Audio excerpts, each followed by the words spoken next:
আসসালামু আলাইকুম বন্ধুরা, কেমন আছেন? আজ আপনাদের সাথে শেয়ার করব গাঁদা ফুলের পিঠার রেসিপি। প্রথমে আমি 1 কাপ নারকেল কোড়া নিয়ে নিব, হাফ কাপ চিনি নিয়ে নিব, 1 চামচ ঘি নিয়ে নিব যাতে স্বাদ ব্যালেন্স দুটাই আসে।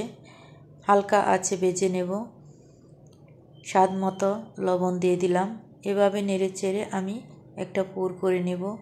2 চামচের মতো গুঁড়া দুধ দিয়ে দিলাম ফ্লেভার আরও বাড়ানোর জন্য।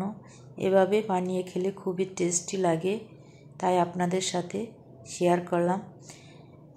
পানি দিয়ে দিলাম 2 কাপের মতো, হাফ কাপ চিনি দিয়ে দিলাম, 2 চামচের মতো গুঁড়া দুধ দিয়ে দিলাম, 1 চামচের মতো জর্দার রং দিয়ে দিলাম গাঁদা ফুলে কালার আসার জন্য, 3 কাপ চাউলের গুঁড়া দিয়ে দিলাম। 5 মিনিট দমে বসিয়ে রাখলাম। 5 মিনিট পর ফিরে এসে নেড়ে চেড়ে একটা আঠালো ডো করে নেব। এভাবে নেড়ে চেড়ে একটা পাক আনিয়ে নেব। কুসুম গরম অবস্থায় আমি এটাকে মাখিয়ে নেব। ভালো করে মাখিয়ে নিলে খুবই সুন্দর একটা ডো হবে, নরম সফট। আমার ডোটা কমপ্লিট।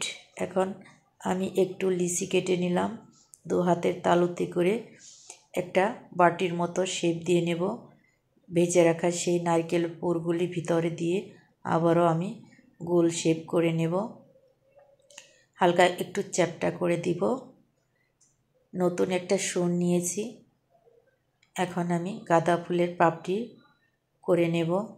চারপাশ দিয়ে ঘুরিয়ে ঘুরিয়ে এই শোন দিয়ে কেটে নেব। এভাবে কেটে নিলে গাঁদা ফুলের মতো ডিজাইন আসবে। এই পিঠাগুলো দিয়ে বিয়েবাড়ির ডালা সাজাতে খুবই সুন্দর লাগবে, দেখতেও অনেক সুন্দর। গায়ে হলুদের ডালা সাজাতে খুবই সুন্দর।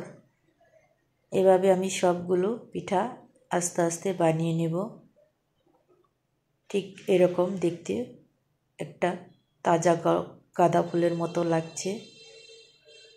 একে একে আমার সবগুলো করা হয়ে গেছে। ছোট বড় করে করলে খুবই সুন্দর লাগে। গাছে যেরকম ছোট বড় গাঁদা ফুল ফোটে, ঠিক পিঠার মতো ছোট বড় করলে খুবই সুন্দর লাগবে। সুবিধার ক্ষেত্রে আমি আরেকটা করে দেখাচ্ছি। ঠিক এরকম শোন দিয়ে একটু চিমটি কেটে কেটে করলে খুবই সুন্দর লাগবে গাঁদা ফুল। আমার এটাও করা হয়ে গেছে। আপনারা ঠিক এরকম করে করবেন, দেখতে খুবই সুন্দর, খেতেও খুবই ভালো লাগে। আমি চুলায় গরম পানি বসিয়ে দিয়েছিলাম আগে থেকেই, তার উপরে স্ট্যান্ড বসিয়ে দিলাম। একে একে সবগুলো গাঁদা ফুলের পিঠা ভাপে বসিয়ে দেব।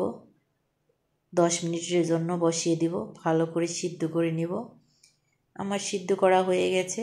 এখন পিঠাগুলো আমি নামিয়ে নিচ্ছি। এই পিঠাগুলো খেতে খুবই ভালো লাগে। গরম গরম পরিবেশন করলে, ঠান্ডা করে খেলেও ভালো লাগে। এই পিঠাগুলো দিয়ে বিয়েবাড়ির ডালা সাজাতে আরও ভালো লাগবে। আমি একটা ভেঙে দেখাচ্ছি ভিতরটা কতটা সুন্দর, লোভনীয়, পুরে ভরা নারকেলের। খেতেও খুবই স্বাদ। এই ভিডিওটি যদি ভালো লেগে থাকে লাইক, কমেন্ট, শেয়ার করবেন। ধন্যবাদ। আল্লাহ হাফেজ।